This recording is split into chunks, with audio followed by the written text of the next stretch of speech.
Hello, welcome to week 12 of our trek through the Greek of Acts. And I've decided to shift into a slightly different format. You can tell me whether it works. In this format, I'm not going to read the Greek or do a preliminary translation or do a separate parsing page. But I'm going to try to move a little bit faster through the material, a little bit less thorough, although I may make comments. Tell me what you think. So let's go ahead and start. We begin here with what's called a genitive absolute. That's a noun or pronoun in the genitive and a participle in the genitive. That's a capital lambda, by the way. But anyway, capital L. So them speaking to the people. A genitive absolute is grammatically unrelated to the main clause. And so the main clause here is the priests and the captain of the temple and the Sadducees. These are all the subject of the sentence, compound subject. The priests and the captain of the temple and the Sadducees, they stood before them. That's the main clause of the sentence. And so while they were speaking to the people, this is grammatically unrelated to this. And so the Greeks basically decided, we gotta put this into some case. Let's roll the dice. Genitive, okay. So they put the noun and pronoun in the genitive because they had to have an ending. And so them speaking to the people, while they were speaking to the people, the high priest and the captain of the temple, this is the guy to watch out for. Hey, it's the MP, and the Sadducees stood before them. Notice that it doesn't mention Pharisees here. These are the people that are in charge of the temple. And these are the people who are kind of the main go-betweens between the people of Israel and the Romans. So these are scary people potentially. Although one of the striking things about this chapter 4 is that Peter and John are not scared by them. You know, these guys have a lot of clout politically. These are the people who ultimately pulled the trigger. Well, not pulled the trigger, but convinced Pilate to put Jesus to death. So these are scary dudes, potentially. Sadducees, as you remember, were one of the three main Jewish sects at the time. You had the Pharisees, who ate together to keep to a temple, to keep to a certain level of purity. They were very keen on a body of traditions of the elders. You had the Essenes, who tended to be separatists. They were even stricter than the Pharisees. The Sadducees tended to be wealthy. They had their own traditions, of course. They may have thought that they were just following the law, although the verse that's the basis for that, it's not a verse, it's in Josephus, is debated.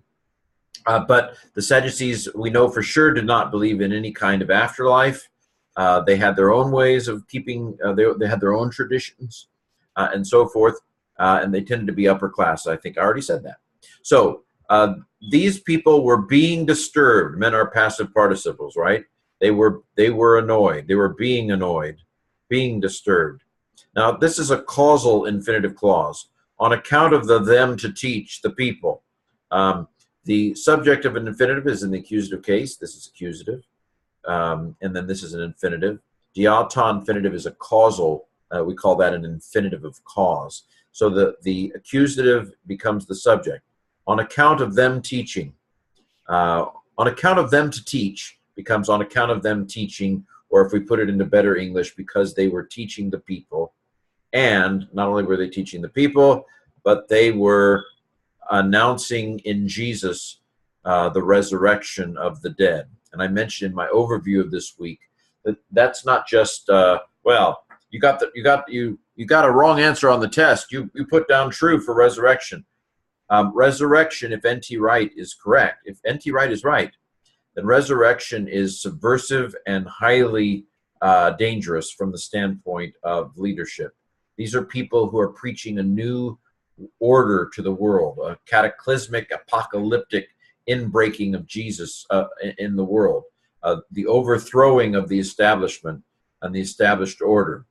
That's scary for these people.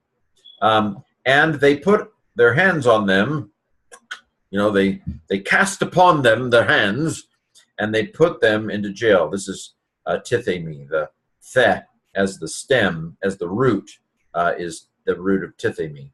But it doesn't have the ti, so it's aorist. And it's middle. So tithemi seems to have a penchant for the middle voice in the aorist.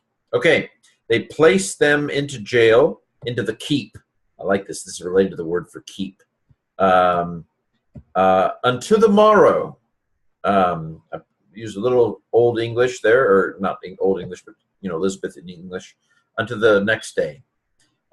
It was. This is the past tense of eimi. For it was evening already.